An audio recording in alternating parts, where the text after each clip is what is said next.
Bienvenue dans cet épisode captivant où nous explorons l'un des joyaux de l'histoire antique, Carthage. Je suis Becca et aujourd'hui, nous voyageons dans le temps, au cœur d'une civilisation dont les vestiges continuent de raconter une histoire de grandeur, de guerre et de mystère. Carthage, fondée au IXe siècle avant notre ère par les Phéniciens, est rapidement devenue l'une des puissances maritimes et commerciales les plus redoutables de la Méditerranée. Nichée sur la côte nord de l'Afrique, elle prospérait grâce à son emplacement stratégique, reliant les grandes routes commerciales du monde antique. Cependant, ce n'était pas seulement une cité commerçante.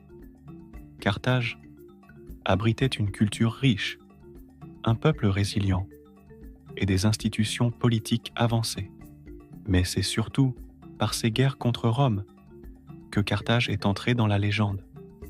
Les guerres puniques ont marqué l'histoire avec des personnages inoubliables comme Hannibal, ce général de génie qui traversa les Alpes à dos d'éléphant pour assiéger Rome elle-même. La rivalité entre Rome et Carthage allait bien au-delà de simples conflits territoriaux. C'était une lutte entre deux empires en pleine expansion, deux visions du monde en confrontation directe. Lorsque vous parcourez aujourd'hui les ruines de Carthage, vous marchez sur des terres où se sont jouées certaines des batailles les plus décisives de l'histoire. Les colonnes brisées, les murs effondrés, les thermes et les théâtres ne sont plus que des ombres de la splendeur passée. Mais chaque pierre murmure encore les récits d'un temps où cette cité régnait sur la mer et rivalisait avec Rome. L'un des moments les plus tragiques de cette histoire reste la destruction de Carthage, en 146 avant Jésus-Christ. Après la troisième guerre punique, les Romains, victorieux, détruisirent la cité dans un acte de vengeance terrible. Ils rasèrent les murs, incendièrent les bâtiments et, selon la légende, répandirent du sel sur les terres pour que plus rien n'y pousse. Mais malgré cela, Carthage ne disparut jamais vraiment. Elle renaîtra plus tard, sous l'Empire romain, comme un centre économique et culturel, mais jamais avec la même gloire. Aujourd'hui, les vestiges de Carthage nous rappellent les défis que toute civilisation peut affronter. La montée, la chute, puis l'effacement. Mais plus encore, ils nous montrent la résilience d'un peuple, d'une culture et d'une histoire qui refusent de s'éteindre.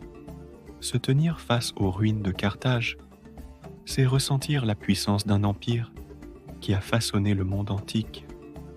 C'est imaginer les bateaux dans le port, les marchés animés, les palais imposants et les échos des batailles qui ont marqué la Méditerranée pour des siècles. Laissez-vous transporter par ces souvenirs du passé. Carthage, malgré sa disparition, continue de vivre dans les mémoires, dans chaque fragment de pierre, dans chaque histoire racontée. L'héritage de cette grande cité dépasse le temps, nous rappelant que même les empires les plus puissants sont vulnérables, mais leurs traces demeurent éternelles. Merci de m'avoir écouté dans cette exploration des vestiges de Carthage. Je vous retrouve bientôt pour un nouvel épisode où l'histoire de l'Afrique se dévoilera une fois encore, pleine de mystères et de merveilles. Ici Becca, et n'oubliez jamais, chaque pierre raconte une histoire, il suffit d'écouter.